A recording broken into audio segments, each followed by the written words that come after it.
I never believed in house spirits. For me, they were just old stories people used to scare kids into behaving at night. Until I moved into that apartment. It was cheap, too cheap for the area.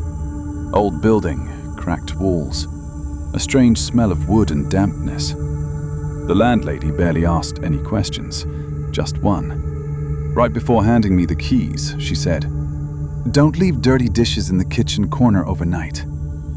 I smirked. "Because of cockroaches?" She looked at me strangely. "No, because of him." I thought she was just weird. Signed the lease and moved in. The first few days were normal. Quiet. Too quiet. So quiet that at night, I started hearing things I had never noticed before. The floor creaking. Soft clicks inside the walls. Like someone walking slowly. On the fourth day, I left dishes in the sink. I was just tired. Figured I'd wash them in the morning. No big deal. I woke up to a sound. Metallic. Like someone slowly dragging a fingernail across a pot. I opened my eyes. The kitchen light was on, even though I clearly remembered turning it off. I stepped out of my room. The air felt wrong, heavy, like the apartment was holding its breath. The sink was empty, spotless. Every dish I had left there was perfectly clean, dry, stacked neatly. I stood there for a long time, trying to process it. Maybe I did it in my sleep. Maybe I forgot. Then I saw it. In the corner of the kitchen, the darkest corner, where the light barely reached. Something moved. At first, I thought it was just a shadow, but shadows don't shift when nothing else does. I stared at it, and it stared back. It was small, too small to be a person, curled unnaturally, like it didn't have proper bones. Its shape barely held together, like it was made of dust and darkness. And then it moved, just a little, closer to the wall, as if it didn't want to be seen. I turned on all the lights, every single one. The corner was empty. I didn't sleep that night. The next morning I called the landlady. Tried to sound casual. "Hey, did the previous tenant leave anything behind?" Silence. Then she said, "Did you leave dishes overnight?" I didn't answer. She sighed. "You should always leave something for him." "For who?" Another pause, then quietly, "He takes care of the house, but only if you respect him."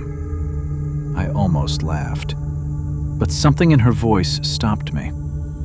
That night I left a piece of bread in the corner, just to test it. In the morning, it was gone. Not crumbs, not traces, just gone. Things started changing after that. The apartment became comfortable, warmer, cleaner. Objects I misplaced would reappear, lights would turn off by themselves, doors I forgot to close were always shut in the morning. It felt like I wasn't living alone anymore, but it didn't feel hostile, not at first, until I forgot again. It was a long day. I came home late, cooked, ate, left everything in the sink, and went to bed. I woke up at exactly 3:17 a.m., not gradually, not slowly, like something forced my eyes open. The apartment was silent, too silent. Even the usual creaks were gone. Then I heard it from the kitchen. Breathing. Slow, wet, uneven. I didn't move, didn't even breathe. Then something scraped against the floor, dragging, getting closer. From the kitchen, into the hallway. Step, drag, step, drag. It stopped outside my door, and then I heard it. Something. Scratching, not on the door, under it. Thin fingers, too many of them, sliding slowly through the gap, feeling the floor, searching. I couldn't move, I couldn't scream. And then a voice, barely a whisper, right against the wood. "You forgot." The fingers twitched, then slowly pulled back. Silence. I didn't sleep again. In the morning, the kitchen was a mess. Plates shattered, water all over the floor, cabinets open, like something had searched everything and found nothing. In the corner, there was something new, a small pile of crumbs, dust, And something darker, like a mark, burned into the floor.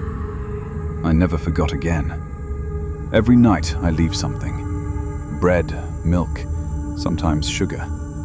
And the apartment stays calm, quiet, safe.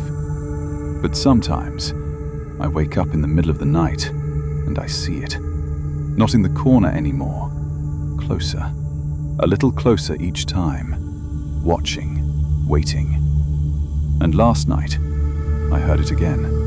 Right next to my bed. Breathing. And a whisper. Soft. Hungry. More.